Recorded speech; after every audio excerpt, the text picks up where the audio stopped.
हर रात की तरह आज भी मैं देर रात घर पहुंचा। हमेशा से कोई भी गलत आदत न होने के कारण कॉलोनी में कोई भी मुझे देर रात आने पर गलत नज़रों से नहीं देखता था। मैं हमेशा इस बात को लेकर गर्व करता कि लोग अपने बच्चों को मेरी उपलब्धियों का उदाहरण देकर अच्छा पढ़ने लिखने की सलाह देते हैं। खैर, यही सब सोचते हुए मैंने अपनी चाबी से घर का दरवाज़ा खोला। हालांकि मुझे पता था कि जब तक मैं घर नहीं पहुंचता तब तक दीप्ति को नींद नहीं आती थी, पर मैं अपने 5 साल के बेटे चिंटू को नींद से नहीं जगाना चाहता था। दरवाजे की हल्की सी आहट पाकर दीप्ति हमेशा की तरह कमरे से बाहर आई। तब तक मैं मुंह हाथ धोने बाथरूम की तरफ जा चुका था और हमेशा की तरह दीप्ति खाना गर्म करने किचन में चली गई। हर रोज़ ऐसा ही होता था। सुबह घर से निकलने के बाद हमारी मुलाकात रात को खाने पर ही होती थी। दीप्ति को इस तरह की जीवन शैली से कोई प्रॉब्लम नहीं थी। एक हाई क्लास सोसाइटी में अपनी साख बनाने के लिए हर किसी को इस हद तक तो मेहनत करनी ही पड़ती है। चिंटू सो गया? खाना खाते हुए मैंने दीप्ति से पूछा। हाँ, काफ़ी देर से आपका इंतज़ार कर रहा था, लेकिन फिर इंतज़ार करते करते ही सो गया, दीप्ति ने शिकायत भरे लहजे से कहा। लेकिन इस बार की तरह मैंने मुस्कुराकर बात को टाल दिया।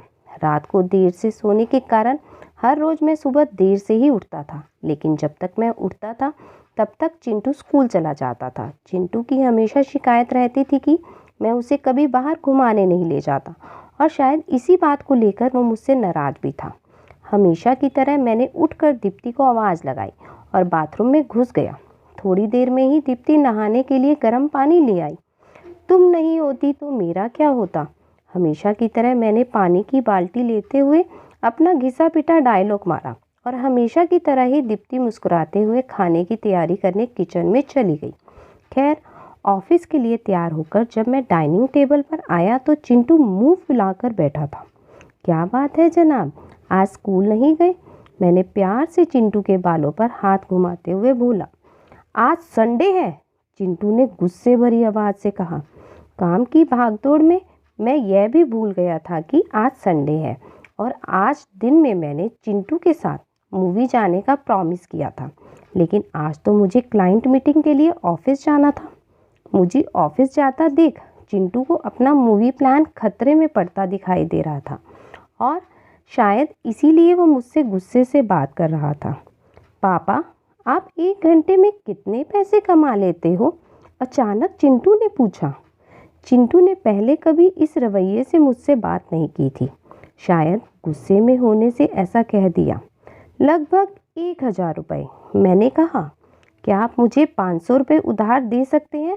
चिंटू बोला। लेकिन तुम्हें पैसे क्यों चाहिए? मैंने थोड़ा गंभीर होते हुए पूछा। मुझे चाहिए, चिंटू ने बनावटी मुंह बनाते हुए कहा। खैर, मैंने चिंटू को 500 रुपये दे दिए।